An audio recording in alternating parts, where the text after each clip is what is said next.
Ancient China. The sun is shining, the birds are singing, the children are playing in the village square. What a wonderful time to be alive! Hey, the Yellow River flooded again and destroyed all your crops. And also we're being raided by nomadic tribesmen. Chinese civilization began around the year 2000 BC when the possibly mythical Xia dynasty was formed. Throughout China's history, dynasties would usually rise up with a powerful leader who worked for the good of the people. But over time, the leaders would become more corrupt and self-serving. Someone would inevitably build a lake of alcohol, and the angry populace would overthrow them, giving way for a new dynasty to rise. Following this pattern, the to quote Bill Wirtz, China is whole again. And then it broke again. Yeah. Was replaced by the Shang, who liked bronze and writing. But then the leaders got corrupt and were replaced by the Zhou, who liked iron and philosophy. But that one sort of just fell apart and was replaced by the Qin, who liked building walls and people made out of rock. But they were pretty tyrannical from the start and were quickly replaced by the Han, who liked creating new trade routes and getting in touch with their emotions. In line with this pattern, the Han dynasty came about under the strong and popular leadership of Emperor Gaozu. The dynasty remained firmly in place for over 4 centuries and was considered a golden age in Chinese history, developing new forms of art, political thinking, technology. Oh, looks like all the leaders got corrupt. See, probably the biggest problem in ancient China's political system that allowed so much corruption to come about all the time was a little something called court culture. Let me explain. Imagine for me, if you will, that you are the son of the Chinese emperor. Hooray! Now, apart from how weird it is that you have a ton of stepmoms and many of them would like to kill you, and also all of your friends are middle-aged dudes with no dongs, life's pretty alright. One day, your father says, "Son, I know our relationship hasn't been the best, and I've never said this before, but I just want to let you know that I love you." Oh no, I'm having a heart attack! Look at you. Now you're the emperor. I'm so proud of you. But wait, you are but a child and have no idea how to rule over a massive empire. Fret not, because just about everyone in your court wants to help you out with that. Hey man, remember me? I'm your mom's bro. Anyway, I heard you needed someone to rule over China for you. I mean, to help you rule China. So hey, here's a popsicle. I hope we can get along. No way, man. We've been your friends and your personal caretakers your whole life. And even though we may have no dongs, I think you should give us all the power to rule China. I mean help you rule China. So who will you be influenced by? Your scheming uncle or your loyal eunuchs? And towards the end of the Han dynasty, a string of child emperors allowed more and more power to fall into the hands of the eunuchs. Oh no, now they're scheming too. They began handing out government jobs for bribes, heavily taxing the poor for their own wealth. And while you're sitting there eating your popsicle, everyone in your court is literally murdering each other to try and consolidate more power and riches for themselves. While all the peasants are outside like, hey, did you guys know there's been a drought out here for 2 years? Huh? Guys? Obviously the people weren't too happy that while they were struggling to survive, they were also being heavily taxed so that the eunuch faction could all have rockin' mansions, complete with swimming pools and Alexas. So finally, when a self-proclaimed Taoist wizard came along, and was like, you know whose fault it is that we're all out here starving? It's the emperor and his posse. Okay, Zhang Zhu, or Zhang Zhu, depending on how you say it. Now, in the Dynasty Warriors games, we know him as Zhang Zhao, but it's Zhang Zhu. Here's the thing. This is the start of the Yellow Turban Rebellion.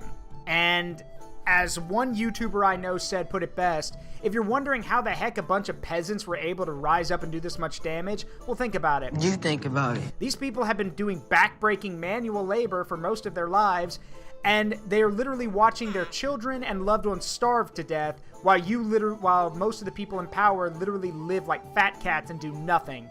And it doesn't matter if you're trained or not, a well-built, powerful man or woman swinging a hoe, you know, like a farming hoe, is still a lethal weapon. So, and remember, this is the Chinese peasantry. There are millions of them. They've lost their mandate from heaven, and the imperial family must be destroyed with an unrelenting, furious wrath. Also, check this out. Huh? Can you tell what it is yet? Ta-da! It's a little kitty cat. Look at her little ears. The people loved his political philosophy. He promised them land reforms, and his followers grew in number. They began arming themselves and wearing yellow turbans. And they also developed a really catchy slogan. In the year 184, the Yellow Turban Rebellion broke out across China, with millions rising up against the Han dynasty, and the imperial government in the capital city freaked out. With all their internal bickering, they were completely unprepared and unable to deal with such a huge rebellion. So they were forced to call on independent warlords from across the empire to help them deal with this situation. Some big names took part in the fighting. I'm talking the likes of the great Cao Cao, the tyrannical Dong Zhou, Liu Bei, Sun Jian, and many other Chinese names I am definitely not pronouncing correctly. These warlords crushed the rebellion in their own respective regions, and with casualties in the millions, the Han Dynasty breathed a huge sigh of relief. But what they didn't realize is that by relying on all the warlords and their armies, they had essentially diminished their own central control over the empire. And many of the warlords now held the power to act almost completely independently and rule over their own local regions themselves. Back in the capital, the emperor and his son were having a little chat. Listen, I know we've had our ups and downs, and I spend all of my time with your many smoking hot stepmoms instead of you. But what say you and I finally go on a little fishing trip together this weekend? Oh no, I'm having a stroke! And yet another child emperor was on the Learn German. Oh my gosh. 9! This time, however, instead of the eunuch faction gaining even more power, this child emperor's uncle became his regent, who also just so happened to be the head of the imperial army, He Jin. Man, I hate those sneaky, lying, cheating eunuchs. Hey Warlord Yuan Shao, what should we do? Kill them all. Right on. Right on. You can't kill the eunuchs. They're a vital part of this empire's governance. And also they paid me a lot of money to say that about them. Ah, come on! No! So He Jin and Yuan Shao decided the empress may need more convincing. And so they called in an infamous, feared, tyrannical, overweight warlord from the northwest to help convince her. That man was Dong Zhuo, and he set out for the capital city with his army. This would prove to be a very bad idea. The problem is that Dong Zhuo, and that's how you say it, Dong Zhuo was already a very ambitious man. It is said that, not only was he basically a powerful northern warlord who fought, was right on the border, he was fighting bandit incursions all the time. But the problem is when you take someone who's very powerful and has a lot of ambition and you basically invite them to the capital city, you're basically saying, hey, we're gonna open the door, bring your army with you, just come and conquer us. Out of all the warlords you could invite, and granted, they did invite him because they wanted to use him to threaten the Empress Dowager. And had things stayed calm until he arrived, probably would have gone the way they wanted. But, see, here's the thing. History has a way of... Time and history have a way of not letting us have what we want. So, you'll see. Hey guys, I heard a rumor that He Jin was planning on killing us. Then why don't we kill him first? And so it was. They lured him to the palace with a forged letter from his sister, and when he got there, they lobbed off his head.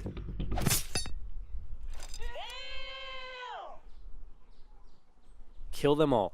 Okay, so a little bit of context. First of all, this is not like the eunuchs just came out of nowhere and did this. During the Yellow Turban Rebellion, it was revealed that the eunuchs were actually supporting the Yellow Turban Rebellion by sending money to them and also and bribing them to do certain things, and also recalling imperial leaders so they couldn't end the rebellion very quickly. Naturally, the emperor found out about it. He called all of the eunuchs together and then he brazenly told them not to do it again. He didn't punish any of them. He just said, don't do that again. So that was the first thing. Second of all, this is not exactly what happened. What actually happened was, yes, He Jin did go in there. He was ambushed. They did cut off his head, but they then took it and threw it over the walls. Threw it over the wall of the main castle complex in front of Yuan Shao and all of his men. So mind you, they were basically brazenly saying, hey, here's his head. They didn't try to act like he'd been poisoned. They didn't try to act like he'd been assassinated. No. They lopped off his head and then threw it over the wall so everyone could see it. Mind you, He Jin is the leader of the imperial armies. That is literally yeah, I don't need to give a description. I think you guys can see how bad that would be. Yeah, hi, we're stupid. Yeah. Well, they thought they were untouchable. They thought that no one could hurt them. But Imperial forces stormed the palace, and the eunuchs were all massacred. The peasants, who were still suffering from drought and starvation, saw what was going on and began to riot. The emperor and his brother were forced to flee the city, which was now in flames, and the feared, nasty, tyrannical, bloated Dong Zhuo had just arrived. He found the emperor and his brother wandering the hills outside of the city and was understandably confused. So he scooped up the emperor, went to the capital and was like, hey guys, what's up? I see the capital is on fire. Also, I'm here with my army and I have the emperor with me.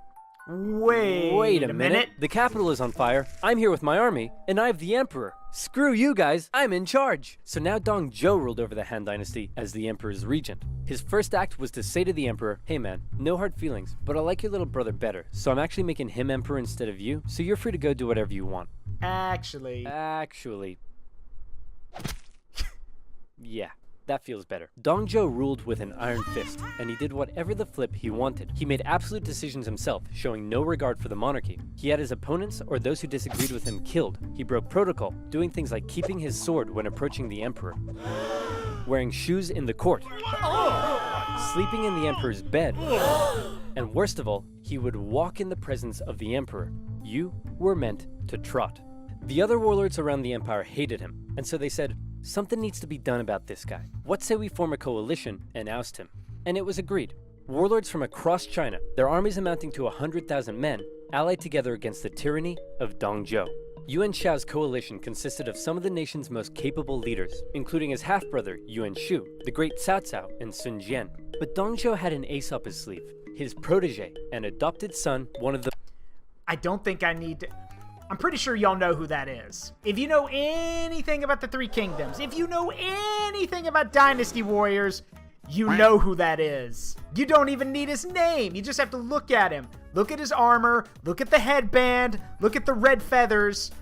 I don't think you even need to know his name. You should know who it is. It's Lu Bu! It's Lu Bu! Lu Bu! The most skilled and feared warriors in all of China. It's Lu Bu. Yep. This guy was a beast of a man. He never lost a duel, and no other warlord dared challenge him to one. He was also famous for betraying just about every warlord he ever fought for, something that Dong Zhou didn't seem too concerned about. The coalition attacked Dong Zhou in Luoyang, and in particular, Sun Jian's forces inflicted a heavy defeat against him, and he was forced to flee to the city of Chang'an. After this initial success, however, the war entered into a stalemate. The warlords in the coalition realized it was going nowhere, and also they all secretly hated each other. So they all went home. Dong Zhou was safe. Until... Legend has it that a government official in Chang'an had a daughter who was hot. Super hot. He invited Lu Bu to his home, and promised Lu Bu that someday he could marry his daughter. Then, he invited Dong Zhou to his house and did the exact same thing. Dong Zhou was so smitten that he insisted on taking her as his concubine immediately. And when Lu Bu heard the news, he was pretty unhappy. Hey man, aren't you worried that you stole Lu Bu's girl and betrayal is like his personal hobby? Lu Bu? Betray me? No way, man. Never gonna happen. Oh, crap. Yeah, that's an understatement.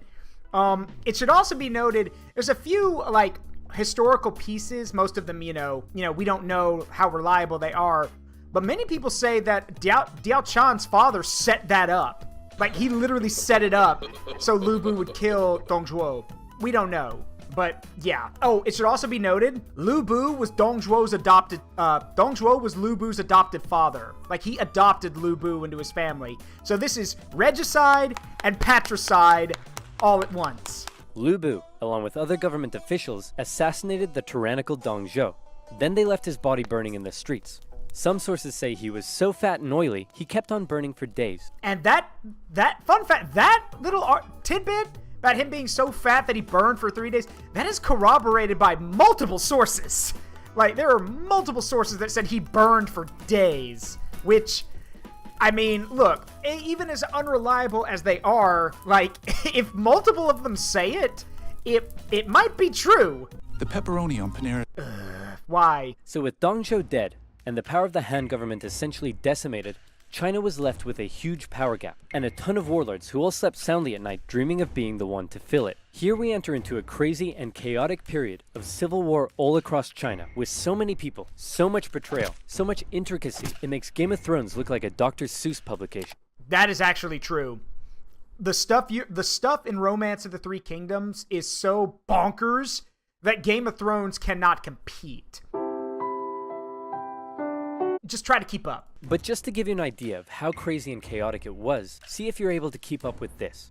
Are you ready? Here we go. Here's a rough map of the warlords throughout the Han Dynasty at the time. Okay, so this is it. This is the map where we're at now. You can see how everything is set up right now. So, here we go. Ready? Let's go. Half-brothers Yuan Shao and Yuan Shu were both in a power struggle for who would become the figurehead of their family. Yuan Shu made alliances with warlords in the north, along with Sun Jian, the guy who defeated Dong Zhou. Yuan Shao also made alliances with Liu Biao in the south and Cao Cao, who was an amazing strategist and general. All of these warlords began fighting each other. Cao Cao began building his own strength by subjugating nearby remnants of the Yellow Turban Rebellion into his own forces. Down south, things weren't going so well for Sun Jian, as he was killed in an ambush. Yep. I'm trying to remember the, what's the quote from Dynasty Warriors? It's so, Father! Father! Damn Liu Biao! You will pay for my father's death! Ugh! Damn Liu Biao! You shall pay for my father's death! Ah! This is like from Dynasty Warriors 3, which had really bad voice. Actually, to be honest, a lot of the early Dynasty Warriors games had shit voice acting.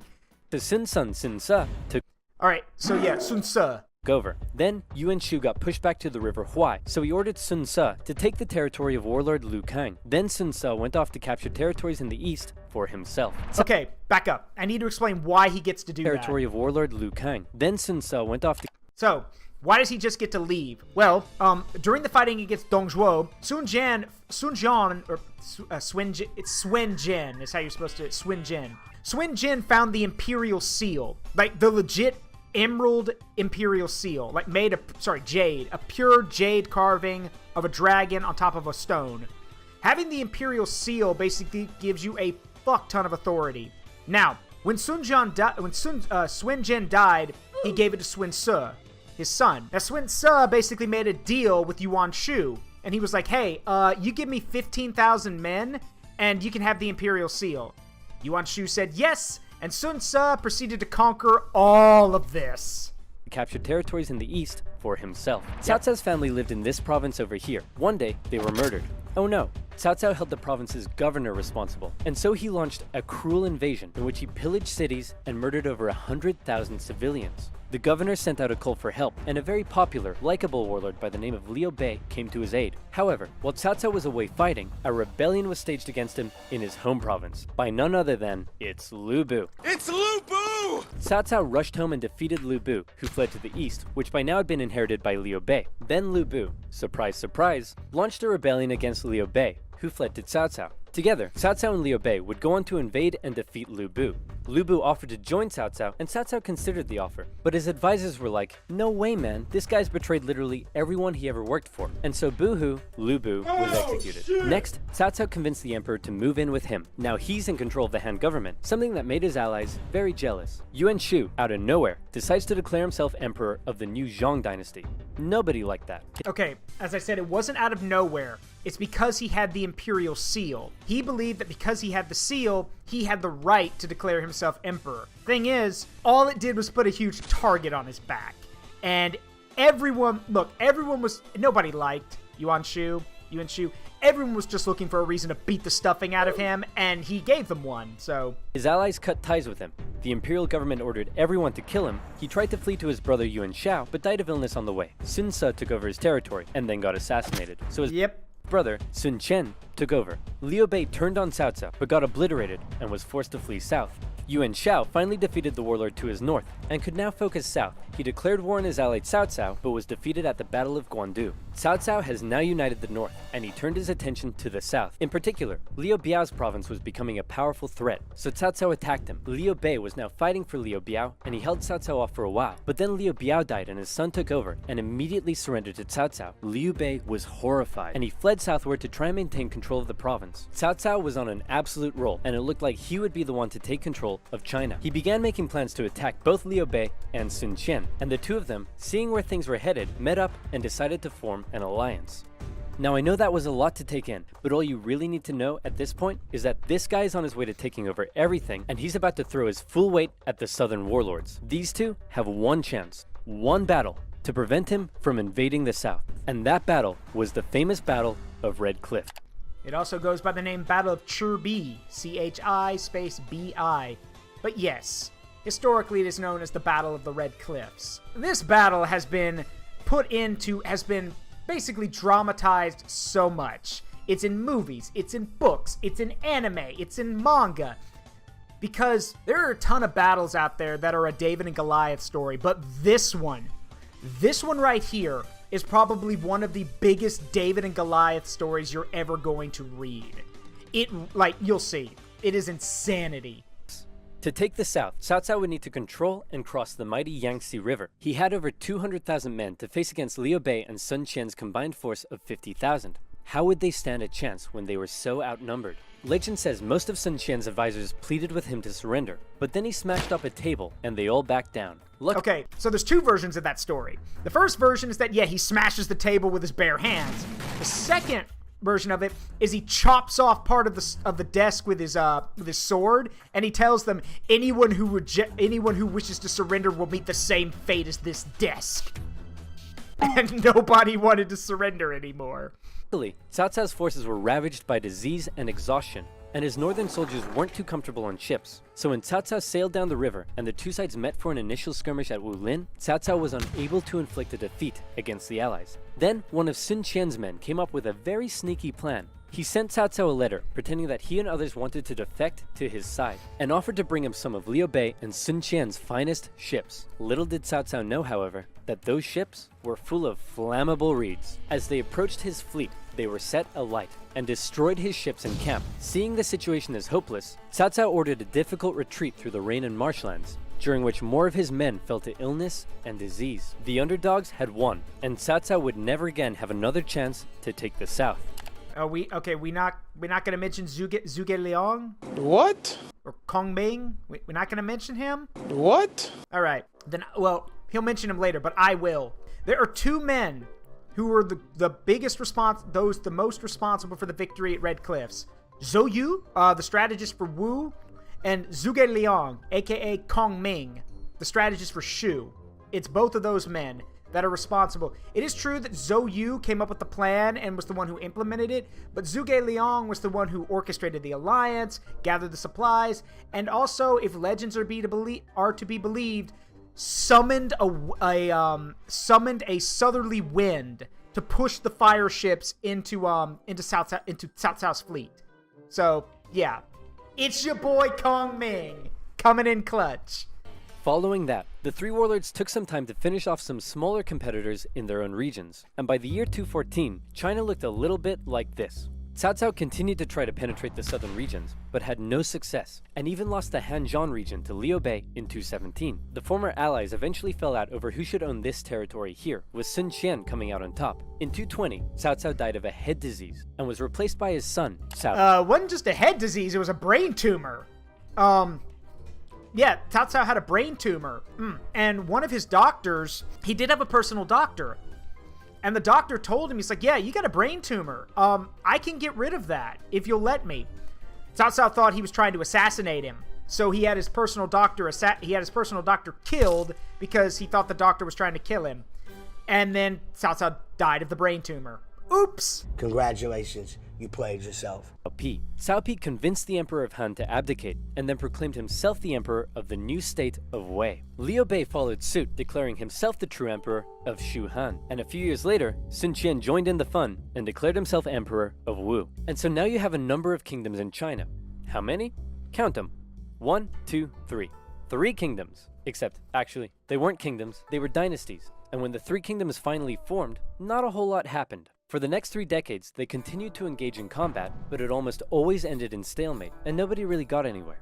So how did it all end? Did Cao Cao's descendants eventually realize his dream of unifying China? Not quite. Instead, the 3 kingdoms became victims of the usual problems that plagued Chinese dynasties. In Wu, Sun Qian's descendant became a tyrant, who was more interested in spending time with his concubines than governing. In Shu Han, a powerful, corrupt, eunuch faction rose up, and by now we all know how... Oh, yeah. So, let's talk about this guy. This is Liu Shan. Liu Shan is Liu Bei's only son. And he was dropped on his head as a child. And no, I'm not making a joke. He was literally dropped on his head as a child. And not in the normal way. No, if the legends and the stories are to be believed, Liu Bei, the general Zhao Yun, if you can't understand the pronunciation, but it's Zhao Yun. Zhao Yun rode off, retrieved Liu Bei's son, Liu Shan, and brought him back to Liu Bei. But after seeing Zhao Yun in such horrible condition, having barely survived, Liu Bei just chucked his son to the side like a sack of potatoes. Like, he literally tossed him. And it kind of messed the kid up. Like, he was a baby. So I shouldn't laugh, but it did mess him up. That ends. And in Wei, a string of young emperors gave way for a powerful family, the Sima clan, to take control of the dynasty's government. This Sima clan recognized the weak state Shu and Wu had been reduced to, and so they began making plans. I've just received this letter that says Wei is planning to attack us. Should we make preparations for war? Nah, it's probably nothing to worry about. Let's do absolutely nothing. Sounds good to me. Wei launched a full-scale invasion into Shu, which fell within a year. Then Sima Yan forced the Wei emperor to abdicate and proclaimed himself emperor of the new Jin dynasty. In the year 279, Jin launched an invasion of Wu and finally unified China in the year 280. The pattern of rising and falling dynasties, division and reunification would continue in China for centuries to come. Right now you may be asking yourself, Yeah, and the rest of it's just promotion for Three Kingdoms. But yeah. Oh, yeah.